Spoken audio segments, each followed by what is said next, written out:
Hello friends, I welcome you all to my channel Casper Mind. इस lecture में हम पढ़ने वाले हैं part 10 the scheduled and tribal areas, जो आर्टिकल 244 से लेकर 244A तक है। इसी में हम पढ़ेंगे शेड्यूल 5 एंड शेड्यूल 6। उसके बाद हम इस लेक्चर में आगे पढ़ेंगे पार्ट 16, जो बात करता है special provisions related to certain classes, जिसके अंदर आर्टिकल 330 से लेकर 342 तक है। So let's start the chapter. तो हमारा पहला क्वेश्चन है, what are scheduled areas? Scheduled areas are the areas in India with a preponderance, that is large number of tribal population in 10 states and in states of AMTM mentioned in schedule 5th and 6th respectively। तो schedule areas वो areas होते हैं जहाँ पे large number of tribal population रहती है। तो जो शेड्यूल 5 है उसके अंदर तो 10 स्टेट मेंशन किए गए हैं जहाँ पे ट्राइबल पॉपुलेशन रहती है, और जो हमारा शेड्यूल 6 है वो बात करता है स्टेट्स ऑफ AMTM, मतलब असम, मेघालय, त्रिपुरा और मिजोरम की, जहां पे ट्राइबल एरिया रहते हैं। The scheduled areas are treated differently from other areas in the country because they are inhabited by the aboriginals और who are the socially and economically rather backward and special efforts need to be made to improve their condition। तो हम देखते हैं कि जो schedule areas हैं इनको इनहेबिटेट करते हैं एबोरिजिनल्स। एबोरिजिनल्स वो एक आप कह सकते हैं कि वो एक रेस है, ऑस्ट्रेलियन रेस है, जिसके अंदर जो पीपल होते हैं थोड़े ब्लैक होते हैं और ये सोशली और इकोनॉमिकली बैकवर्ड होते हैं। इनके जो आप कह सकते हैं जो इनका कल्चर है वो डिफरेंट टाइप का होता है और ये जो मॉडर्न सोसाइटी है उसके अकॉर्डिंग नहीं होता। In these areas a special governance mechanism is followed wherein the central government plays a direct role in safeguarding cultural and economic interest of the scheduled tribes in the area। तो हम देखते हैं कि यहाँ पे इन areas के अंदर special governance का मैकेनिज्म प्रोवाइड कराया जाता है और सेंट्रल गवर्नमेंट जो होती है एक डायरेक्ट रोल प्ले करती है in their safeguarding culture and economic interest. So next हमारा है question number 2, compare the provisions of 5th and 6th schedule areas of the Indian constitution. तो मैक्सिमम जो है हमारे अब 5th और 6th शेड्यूल एरियाज के बारे में हम यहां से पढ़ना चालू करेंगे। जो आर्टिकल 244 है, जो हमारा ये है आर्टिकल, ये बताएगा कि जो प्रोविजंस ऑफ 5th शेड्यूल कहां एप्लीकेबल होंगे और प्रोविजंस ऑफ 6th शेड्यूल कहां एप्लीकेबल होंगे। और जो हमारा आर्टिकल 244A है वो बात करेगा ऑटोनोमस डिस्ट्रिक्ट्स और रीजन की, जो ट्राइबल ये AMTM वाले रीजन में होते हैं। बाकी सारे जितने भी जो प्रोविजंस है वो हमारे 5th और 6th शेड्यूल के अंदर मेंशन करे गए हैं। तो हम इसके अंदर बात करने वाले हैं डिक्लेरेशन एंड ऑर्गेनाइजेशन के बारे में बात करेंगे, हम इसके अंदर गवर्निंग रीजन्स के बारे में हम बात करेंगे इसके अंदर। उसके बाद हम बात करने वाले हैं यहाँ पे काउंसिल्स की, रिस्ट्रिक्शंस ऑन लॉज की, कमीशंस की, पीसा एक्ट की। तो लेट्स स्टार्ट। सबसे पहले application. The provisions of the 5th schedule shall apply to the administration and control of the schedule areas and schedule tribes in any state other than the states of AMTM। तो जो schedule areas और schedule tribes in the state की हम बात करें तो जो हमारा जो 5th शेड्यूल है ये एप्लीकेबल होता है यहाँ पे ये स्टेट्स के अंदर अदर देन AMTM, जिसके अंदर 10 स्टेट्स है जिनकी हम बात करने वाले हैं अभी। उसके बाद जो ट्राइबल एरियाज है AMTM के अंदर उसके लिए शेड्यूल 6 एप्लीकेबल होता है और ये है असम, मेघालय, त्रिपुरा और मिजोरम। अब डिक्लेरेशन और ऑर्गेनाइजेशन की बात करें कि सबसे पहले तो ये एरियाज को डिक्लेयर कौन करेगा और उसके बाद इनको संभालेगा कौन, इनका ऑर्गेनाइजेशन कौन करेगा। तो शेड्यूल एरियाज जो हैं वो एरियाज होते हैं जहां पे जो प्रेसिडेंट उनको डिक्लेयर कर देते हैं एरियाज को, पर्टिकुलर को शेड्यूल एरिया। तो प्रेसिडेंट डिक्लेयर करते हैं यहाँ पे। उसके बाद अगर हम इनकी ऑर्गेनाइजेशन की बात करें, like alteration of boundaries, inclusion और एक्सक्लूजन की बात करें, तो ये प्रेसिडेंट ही करते हैं but after consultation of the governor of that state. तो यहाँ पे गवर्नर की ये कंसल्टेशन ले लेते हैं। जबकि अगर हम AMTM की बात करें तो ये जो डिक्लेयर किए गए हैं एरियाज, ये कॉन्स्टिट्यूशन के अंदर डिक्लेयर किए गए हैं और इनकी अगर हम ऑर्गेनाइजेशन की बात करें तो ये गवर्नर करते हैं organisation after the considering of the report of commission for that purpose. जो कमीशन बनाया जाता है इनके लिए पर्पस के लिए, उसकी जब रिपोर्ट आ जाती है उसके बाद गवर्नर इनका ऑर्गेनाइजेशन करते हैं। अब गवर्नर रीजन की अगर हम बात करें यहाँ पे गवर्निंग किस तरह होती है इन रीजन की, तो अगर हम बात करें यहाँ पे जो हमारे शेड्यूल्ड एरियाज है, हमारे जो 5th शेड्यूल के जो एरियाज है उनकी अगर हम बात करें तो यहाँ पे जो गवर्निंग प्रोसेस है उसके अंदर स्टेट होती है, गवर्नर होते हैं और सेंटर होते हैं। देखते हैं हम किस तरह काम करते हैं। The executive power of the state extend to the schedule area. तो शेड्यूल एरियाज पे एग्जीक्यूटिव पावर ऑफ स्टेट काम करती है। The governor annually submits report to the president. तो गवर्नर क्या करते हैं कि एनुअली एक रिपोर्ट सबमिट करते हैं प्रेसिडेंट को regarding the administration of the schedule areas in that state, कि शेड्यूल एरियाज का किस तरह एडमिनिस्ट्रेशन हो रहा है उसके रिगार्डिंग से। फिर executive power of the union होती है shall extend to the given direction to the states. अगर यूनियन को ऐसा लगता है कि किसी तरह से एडमिनिस्ट्रेशन प्रॉपरली नहीं हो पा रहा है, तो या फिर अगर उसके अंदर कुछ खामियां हैं, तो यूनियन की पावर होती है, एग्जीक्यूटिव पावर होती है कि वो डायरेक्शन दे सकती है स्टेट को कि आप इस तरह काम करो। यहाँ पे हम देखते हैं कि जो गवर्नर होते हैं फिफ्थ शेड्यूल एरियाज के अंदर, उनके पास एक स्पेशल रिस्पॉन्सिबिलिटी होती है रिस्पेक्ट टू ट्राइबल पॉपुलेशन, कि वो इशू कर सकते हैं डायरेक्शन स्टेट गवर्नमेंट को regarding the limiting of the acts of the central state legislature on the schedule area, कि कौन किस किस तरह के एक्ट यहाँ पे एप्लीकेबल होंगे। और जो पार्लियामेंट होती है, वो जो हम जो प्रोविजंस पढ़ रहे हैं फिफ्थ शेड्यूल के, इनको किसी भी तरह इनको पार्लियामेंट्री लॉ के द्वारा इनको चेंज कर सकती है, और ये under constitutional amendment under article 368 count नहीं होगा। जबकि अगर हम बात करें जो हमारे 6 शेड्यूल एरियाज हैं, तो इसके अंदर ऑटोनोमस डिस्ट्रिक्ट और रीजन बनाए जाते हैं, जहां पे हमने देखा था वहां पे जो गवर्नर जो सेंटर होती है और जो स्टेट होती है, वो ही एग्जीक्यूटिव पावर होल्ड करते हैं शेड्यूल एरियाज के अंदर, पर सेंटर उनको डायरेक्शन दे सकती है। जबकि हम 6 शेड्यूल एरियाज के अंदर देखें कि यहाँ पे तो एक अलग ही स्टेट के अंदर रीजन बना दिया जा रहा है, जिसको कहा जा रहा है autonomous district and region. Schedule areas declared so under the 6th schedule emphasis on the self-rule. Therefore, autonomous region by the parliament by law in the state of AMTM in creating a body either elected or nominated to function as the legislature of the autonomous state with COM. इसका मतलब है कि यहाँ पे parliament के law के द्वारा state के अंदर कुछ ऑटोनोमस रीजन बनाए जाते हैं in the states of AMTM, जिसके अंदर एक बॉडी बनाई जाती है, या तो आइदर इलेक्टेड होती है या नॉमिनेटेड होती है, जो वहां की लॉ मेकिंग का काम करती है। तो यहाँ पे हम देख रहे हैं कि यहाँ पे बिल्कुल ऑटोनोमी दी जा रही है in the law making. Parliament can specify matter enumerated in the state and concurrent list for law making. Parliament specify कर सकती है कि कौन कौन से मैटर्स पे स्टेट और कॉन्करेंट लिस्ट पे लॉ मेकिंग की जा सकती है। और जो एग्जीक्यूटिव पावर भी है, उसको भी ये डिफाइन कर सकती है parliament in the states of AMTM for the autonomous state. Parliament can make amendment in the provisions, but the bill should be passed by both the houses of Parliament by the majority of 2/3 PV and not considered amendment under Article 360। तो हमने जहां देखा था कि जो schedule 5 के areas के अगर कुछ प्रोविजंस के अंदर चेंजेस थे, तो वो तो सिंपल मेजोरिटी के थ्रू पास हो जाते थे, और आर्टिकल अंडर 368 के अंदर भी अमेंडमेंट काउंट नहीं होते थे। अमेंडमेंट तो यहाँ पे भी काउंट नहीं होता, पर यहाँ पे जो मेजोरिटी चाहिए वो थोड़ी ज्यादा चाहिए, 2/3 ऑफ प्रेजेंट एंड वोटिंग चाहिए।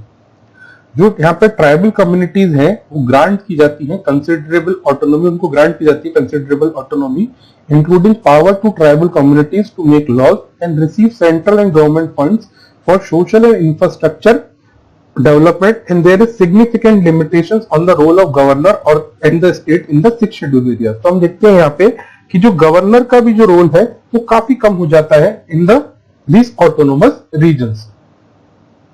उसके बाद हम बात करते हैं काउंसिल की।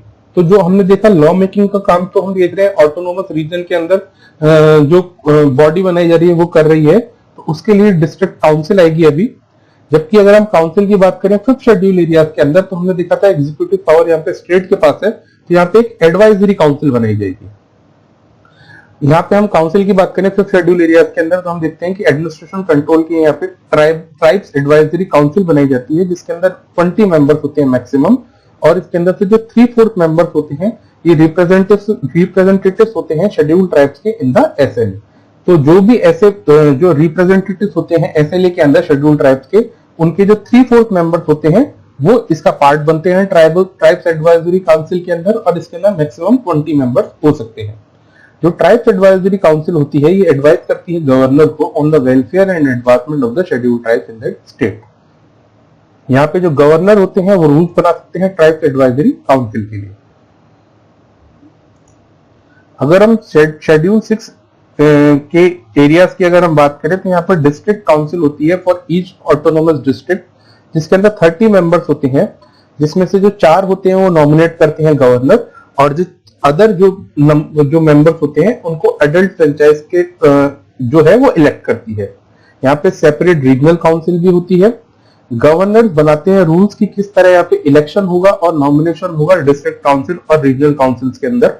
यहाँ पे जो इलेक्टेड मेंबर्स होते हैं डिस्ट्रिक्ट काउंसिल के अंदर वो 5 ईयर्स का टर्म होता है, और unless the district council is sooner dissolved and nominated member shall hold office at the pleasure of president.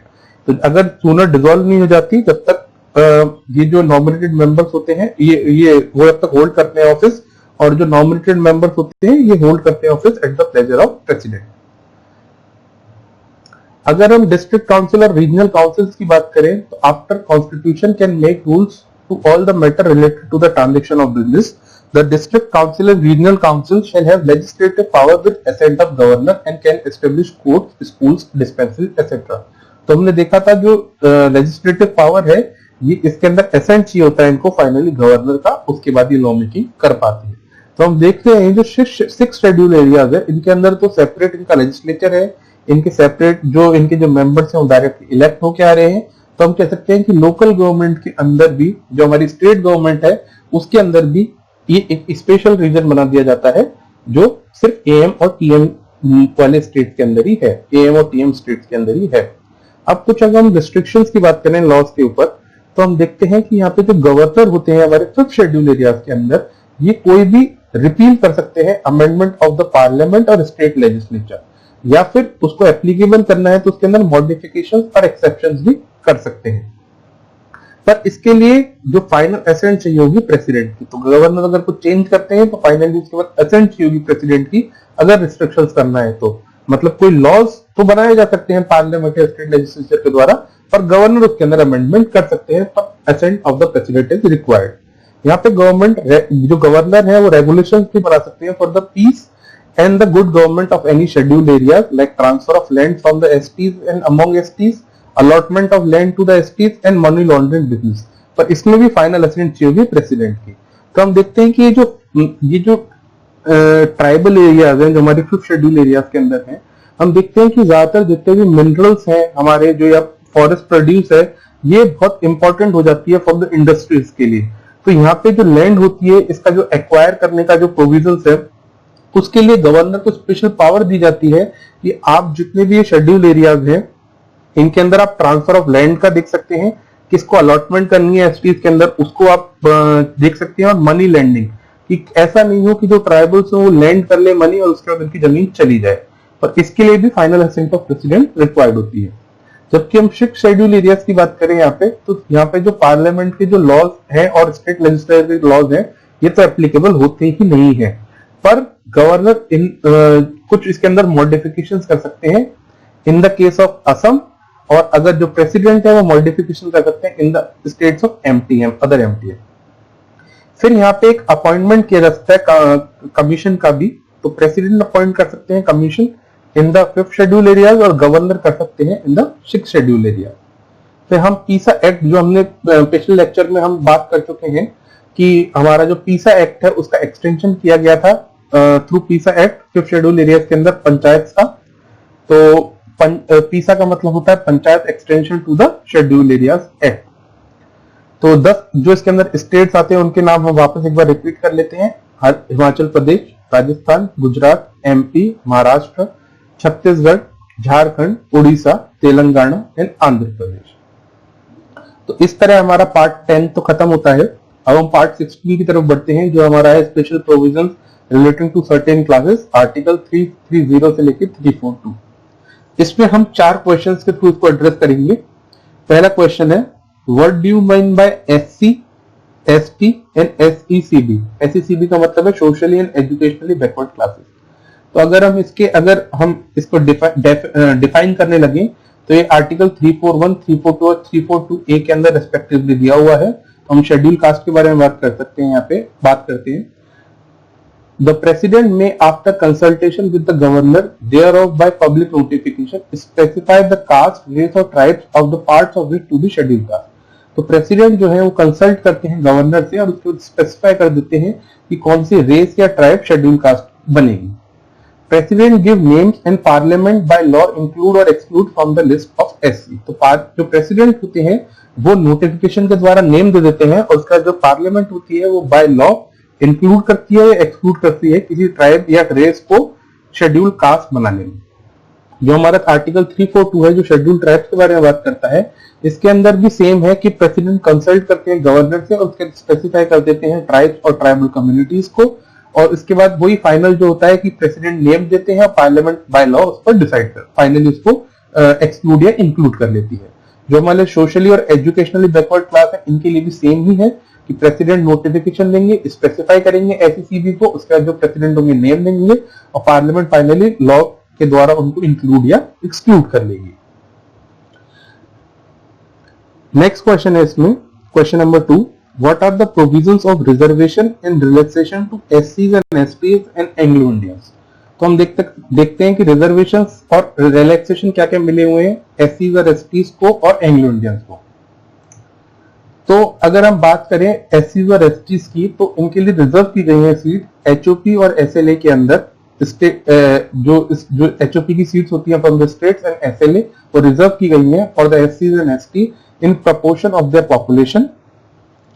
और हम देखते हैं इसके बाद कि इसके अंदर हम अगर एंग्लो इंडियंस की अगर हम बात करें तो जो 104 कॉन्स्टिट्यूशनल अमेंडमेंट से इनका जो रिजर्वेशन था उसको कैंसिल कर दिया गया है, जबकि जो 104 जो हमारा कॉन्स्टिट्यूशनल अमेंडमेंट एक्ट आया है उसने एससीज और एक्सटीज का जो रिजर्वेशन है वो एक्सटेंड कर दिया है 80 इयर्स के लिए। पहले 70 था टिल 2030, अब 2030 तक ये एक्सटेंड हो गया है, जबकि इसने जो रिजर्वेशन था एंग्लो इंडियंस के लिए इन एचओपी एंड एसएलए उसे कैंसिल कर दिया है। अगर हम रिलैक्सेशन की अगर हम बात करें तो दो तरह के रिलैक्सेशन दिए जा सकते हैं। पहला है relaxation in qualifying marks in any examination और lowering the standards of evaluation. कि एक तो पहला रिलैक्सेशन तो इस तरह दिया जा सकता है कि जो क्वालिफाइंग मार्क्स है किसी भी एग्जामिनेशन के अंदर उनको कम कर दिया जाए।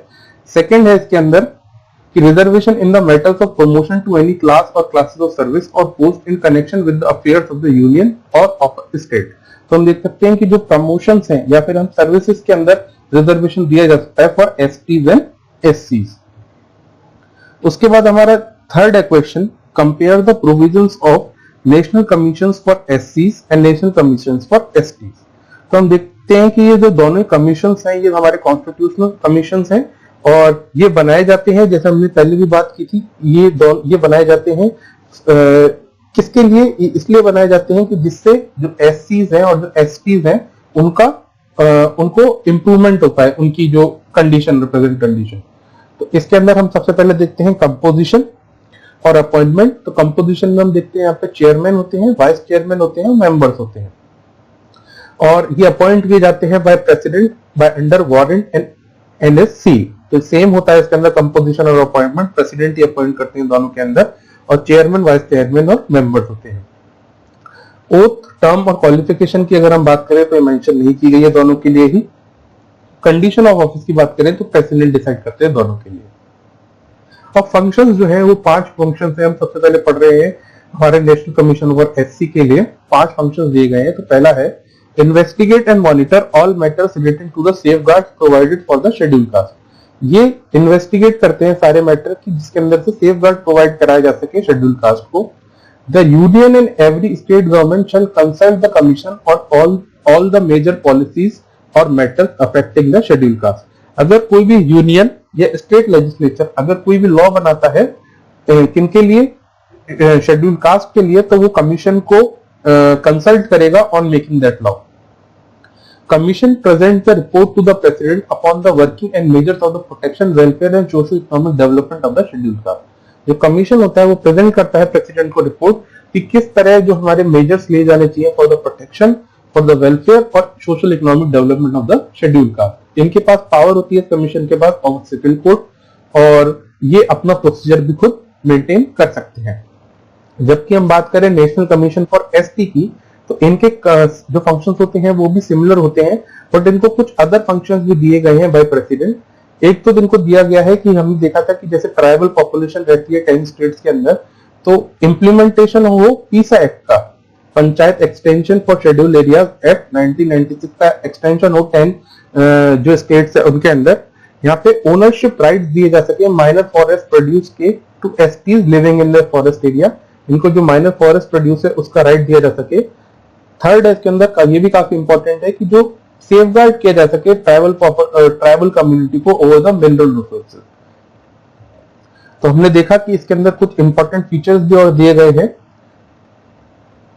उसके बाद हम एक बॉक्स के अंदर एक पॉइंट पढ़ लेते हैं। The executive power of the union shall extend to the given direction to the state as to the drawing up and the execution of scheme specified in the direction to be essential for the welfare of the scheduled tribes in the state.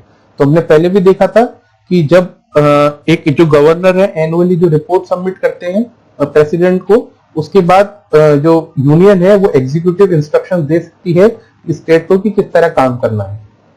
उसके बाद हमारा fourth और final question है इस lecture का, what are the provisions for national commission of backward classes. तो हम देखते हैं कि जो हमारा बैकवर्ड क्लासेस है आर्टिकल 338 के अंदर मेंशन किया गया है और रिसेंटली इसको हमने कॉन्स्टिट्यूशनल स्टेटस दिया है। तो national commission for backward classes is a constitutional body set up by the 123rd constitutional amendment bill 2018 and 102 Constitutional Amendment Act under the provisions of Article 338B of the Indian Constitution। तो हम देखते हैं कि national commission for backward classes को हमने constitutional status दिया है 102nd constitutional amendment. जो कमीशन है ऑलमोस्ट इसका स्ट्रक्चर और कंपोजिशन ऑलमोस्ट सेम होगा कि इसमें चेयरपर्सन है, वाइस चेयरपर्सन है और 3 अदर मेंबर्स हैं जो ग्रीवियंसेस सुनते हैं सोशल एजुकेशनल बैकवर्ड क्लासेस। ये पर्टिकुलरली ओबीसीज के बारे में बात करता है यहाँ पे। और यहाँ पे जो national commission for the backward classes है इसको रिस्पॉन्सिबिलिटी दी गई है कि ये इंक्लूड कर सकते हैं और एक्सक्लूड कर सकते हैं for the list of communities notified as the backward for the purpose of job reservation. तो ये जॉब रिजर्वेशन वगैरह के लिए ये कम्युनिटीज का होगा। उसी तरह जिस तरह हमने बात की थी कि प्रेसिडेंट है, प्रेसिडेंट डिफाइन करेंगे, उसके बाद प्रेसिडेंट एक नेम्स देंगे, फिर पार्लियामेंट करेगी। पर national commission for backward classes उनके नाम सजेस्ट कर सकती है कि किन कम्युनिटीज को आप बैकवर्ड क्लासेस में इंक्लूड करो। और इनके पास फाइनली हम पढ़ते हैं पावर होती है सिविल कोड की। तो हमने इस लेक्चर के अंदर पार्ट 10 उसके साथ साथ शेड्यूल 5 और शेड्यूल 6 कवर किया। उसका हमने पार्ट 16 फाइनली कवर किया। आई होप आपको लेक्चर समझ में आया होगा। Thank you and have a nice day.